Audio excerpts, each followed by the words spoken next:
He may have been the first to ever do it, but today he's the last on anyone's mind. Today we're exploring the dramatic rise and fall of Soulja Boy. When it comes to innovators in hip-hop, very few artists can match the career of Soulja Boy. His music, style, and business skills push the bounds of the industry, and countless artists since his rise have credited him for inspiring how they approach the game. However, today, Soulja Boy seems to be a shell of his former self, and the industry that was at one point breaking down his door to work with him has largely left him out to dry. And worse than being abandoned, people today straight up mock Soulja Boy. He's largely considered a joke, cringy, and an annoying pest that won't go away. So, what happened? To figure that out, we're doing a deep dive on the good, bad, and ugly of Big Draco. How did Soulja Boy cut through the noise in the first place? How did him beefing with other artists alter the trajectory of his career? And how are his current legal issues burying him alive? And most importantly, how could someone as innovative and influential as him today be so looked down upon by the public? My name is Pancho, the host of Rap Lore,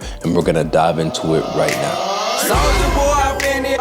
First things first, how did Soulja Boy become Soulja Boy? Before the world knew him, DeAndre Cortez Way was born on July 28th of 1990 in Chicago. He moved around a lot as a child, but eventually settled in Chi-Town's South Side. As a teen, he was heavily influenced by the time Southern artists like Outkast and Master P. By 2004, that love transferred into making beats and recording songs on his laptop. Under the alias Soulja Boy Tell 'Em, he started releasing music on MySpace and YouTube, which was novel and unconventional at the time. In 2007, he released his massive hit Crank That alongside a fun, infectious dance that quickly blew up online. The song shot to #1 on the charts, making it the first time in history that internet virality led to a #1 song. Later that year, he released his album SouljaBoyTellEm.com, which also hit #1, led by tracks like Soulja Girl and Yeah. Soulja Boy leveraged these early successes by dropping a ton more charting music and launching some other ventures like Soulja Watch, Soulja Game, and his own record label, Soulja Boy Entertainment. So on paper, it looks like Soulja had it made, and he should have the respect of his peers and the industry alike. However, that is far from how things actually played out. Despite his massive W's, pioneering spirit, and commercial success, the majority of hip-hop today looks at Soulja Boy as a joke. And this happened for a few big reasons, starting off with the beefs. Real talk, you gotta be ashamed of yourself. Old ass nigga. For one reason or another, Soulja Boy was always getting mixy with his peers. He went to war with everybody during his career. Draco's habitual starting dates back to 2008 with his beef with Ice-T. Ice-T took shots at Soulja Boy, accusing him of, quote, single-handedly killing hip-hop with his simplistic and content-first approach to music. Soulja Boy violently defended himself, calling Ice-T old and out of touch, a classic old gen, new gen beef in hip-hop. Ice-T would later apologize for being harsh towards Soulja, stating his frustration was more towards the state of hip-hop and not Soulja Boy as a person. And although they were able to bury the hatchet, the theme of people calling Soulja a fad and Soulja attacking them back went on for years. Media platforms like Pitchfork, Rolling Stone, Vibe, and XXL all questioned Soulja's staying power, calling him a one-hit wonder and a trend that'll pass with time. And each time another article would pop up, Soulja would mock the publication, many times just straight up calling them irrelevant. But Soulja didn't reserve this energy for just the media. Over the next decade, he went toe-to-toe with any rapper in the industry with a name. There's way too many beefs to list, so I'll just go through the big ones. In 2013, Soulja squared up with Chief Keef after one of his associates robbed Soulja of his chain and bragged about it on social media. Soulja responded by posting Chief Keef's phone number on Twitter and threatening to unalive him. Keef, who's never been known to back down from a fight, matched that energy by posting Soulja's phone number and promised to return the violence right back where it came from. And knowing Chief Keef's history, Soulja is lucky to still be with us, realistically. In 2016, Soulja barred up against Lil Yachty, who at the time was one of the hottest upcoming artists out of the SoundCloud era generation. Soulja and Yachty used to be cool, but things went south when Soulja posted a pic of him with model Indica Love, who was also Yachty's ex. For obvious reasons, Yachty didn't like that and asked Soulja to take it down. Soulja responded by texting Yachty, "You want beef," and leaking the messages between them online, further mocking Yachty. Yachty then dissed Draco live in concert, calling him washed up up and getting the crowd to yell, "Fuck Soulja Boy." The whole thing was honestly petty as hell. Soulja later apologized, blaming him being off the weed for his crash out. But things must have fell apart later, because in 2021 and 2025, Soulja Boy would be in the news for taking more shots at Yachty for different reasons. You'd think after almost a decade he'd chill out on Yachty, but apparently not. Also in 2016, Migos star Quavo fell on Soulja Boy's radar as his next victim. It started when Soulja posted IG DM screenshots about fake kicking it with Quavo. The conversation escalated quickly, and Soulja, who was clearly upset, claimed that he introduced Quavo to Sean Kingston and Travis Scott. Soulja Boy sent his addy to Quavo to address their issues, and when Quavo wisely didn't show up, Soulja Boy dropped a diss track called Beef Quavo Diss. Quavo and the Migos didn't even bother to respond, and people saw through exactly what this was: another desperate attempt for Soulja Boy to stay relevant. But all those pale in comparison to the notorious squabble Soulja had with Drake. This one, similar to the rest, came out of nowhere when Soulja Boy bashed Drake on a 2019 Breakfast Club appearance. I ain't teach Drake everything he know. Hold on, you taught Drake everything he know. Y'all ain't hear Drake on his first song? That's my bar. He copied my whole fuck.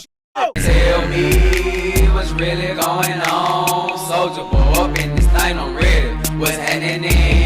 Tell me what's really going on. Drizzy back up in this thing, I'm ready. What's happening? Drake responded by doing nothing, because Drake doesn't punch down, only up, and at this point Soulja was on a heavy decline down. Also, much like Quavo, people saw through exactly what this was: Soulja Boy desperately begging for attention. Drake ignoring Soulja's callouts must have struck a nerve, because to this day Soulja hasn't let the beef go. In July 2024, he called Drake out and criticized him for how he handled the Kendrick beef, and in May of 2025 he was still dissing Drake, calling him a quote "ethnic" on X for what seems like no reason at all. And still, all this static is just the tip of the iceberg. During his career, Soulja Boy went to war with Bow Wow, Tyga, Kanye, 6ix9ine, Blueface, and many more. There's a XXL article that outlines a timeline of all of Soulja's beefs, which ended up being 25, and it was released in 2017. 2017, and he's only gotten more unhinged over time. It's gotta be exhausting being Soulja Boy. But beefs and antics aside, nothing did as much damage to Soulja's career than his reputation to swindle and scam people. The first rapper to come out with his own video game. Soulja Boy's had an insane number of fraud accusations in his career, a crazy amount. The first example of Soulja's shady business practices date back to 2009 with his smash hit Kiss Me Through the Phone. The year 2009 was the height of the ringtone craze, where kids everywhere wanted custom ringtones for their phones. Soulja Boy knew this and exploited it in one of the craziest ways possible. The pre-hook of the song Kiss Me Through the Phone had Soulja Boy reciting a phone number, which he linked to a premium phone line that charged fans for its use. Soulja then encouraged his fans to call and text the number, which would run up fees and sign the fans up for phone line subscriptions without disclosing it to their fans. Because of this, and the fact that most of their fans were kids, countless parents would report unknown charges to their bank statements. And even though it was highly unethical to do this, at the time it wasn't illegal. It sat in this weird gray zone that let Soulja Boy finesse his fans out of their pockets. But that was child's play compared to what Soulja would do later in his career. In 2018, after several strikeouts at bat with his music, Soulja Boy decided to dive into the gaming industry by creating his own gaming console. The concept, called Soulja Game, was marketed to be a home console and handheld system loaded with thousands of classic games from NES, Sega, Game Boy, and more. However, what Soulja Boy actually released to the world was far from the revolutionary product he promised. Instead of developing something unique and special, Draco purchased cheap emulation hardware from China, rebranded it as his own device, and jacked up the prices like crazy. And the devices were terrible. Countless customers complained of awful product design, mislabeled game titles, and glitchy performances. Also making it worse, Soulja Boy didn't even have the rights to sell these games. He learned how much of a mistake that was when Nintendo threatened to sue the pants off Soulja Boy for illegally distributing their games. And it seemed like Soulja Boy didn't want to fight that battle because just a few weeks after Soulja Game dropped, he pulled it from his website and stopped selling the unit completely. And the crazy part, this wouldn't be the last time Soulja Boy tried scamming gaming companies. He tried the same shit again with products like the TRDR Pocket, the Soulja Game Fuse, and the Soulja Flip, all with the same recipe, leading to the same result: threatened lawsuits and Soulja Boy pulling the product off the shelves. But this still isn't even the craziest scam Soulja Boy's been a part of. In 2021, Soulja Boy dove headfirst into the crypto and NFT world with the same malicious intentions he had in the gaming and music industries. With the crypto scene exploding in popularity, Soulja decided to run pump and dump schemes with custom coins and NFTs. It would go like this: Soulja Boy would endorse a coin to bring attention to it, fans and investors would buy it, the price for it would surge, then the coin owner would quickly liquidate it, stealing everyone's money who invested into the coin. And Soulja Boy ran this scheme a lot. Coins he promoted at the time included Rap Dodge, Flockonomics, Orion, the Life Token, and more, all vanished right after initial promotions and fundraising efforts. The government caught wind of the scam, and in 2023, the US Securities and Exchange Commission charged Soulja Boy with unlawfully promoting crypto assets. There was a settlement for other celebrities involved for over $400,000. However, Soulja Boy was not a part of it, and it's still unclear to this day what happened to the case. At the end of the mess, Soulja Boy attempted to sell 73 crypto and NFT products that were all scams, netting him about $730,000 in fraudulent endorsements. All these situations were killer to his reputation, to the point that no one takes anything he promotes or pushes seriously anymore. But if this still wasn't enough to deter some people, Soulja's legal troubles were the final nail in the coffin. I don't give no f about none of that. I'm getting money. At the end of the day, it's all about the money. For the vast majority of Soulja's career, he could not stay away from the bullshit. Handcuffs and courtrooms seemed to follow everywhere he went. Soulja's history of county jail field trips started in 2008 after his Atlanta mansion was raided during a party. 5 burglars broke in and attempted to steal cash, jewelry, and anything else valuable inside of the home. But Draco wasn't about to just lay down and fold. He was strapped at the time and ended up unaliving one of the burglars while sending the other 4 running for their lives. Soulja was never formally charged in this case due to it being clear self-defense, but the rest of his police encounters didn't end as positive for him. Again, like the beast, there's way too many to list, so I'll just run through the big ones. Starting with the least terrible charge, in 2009, Soulja Boy was arrested for fleeing the police after cops pulled up on him outside of a music video shoot. He bonded out, and not much came from this case. In 2011, Soulja Boy was arrested for illegal gun and marijuana possession after a traffic stop in Atlanta. This led to him getting probation, which he would violate later on, sending him to jail for 90 days. In January of 2014, he was arrested in LA for carrying an illegal gun.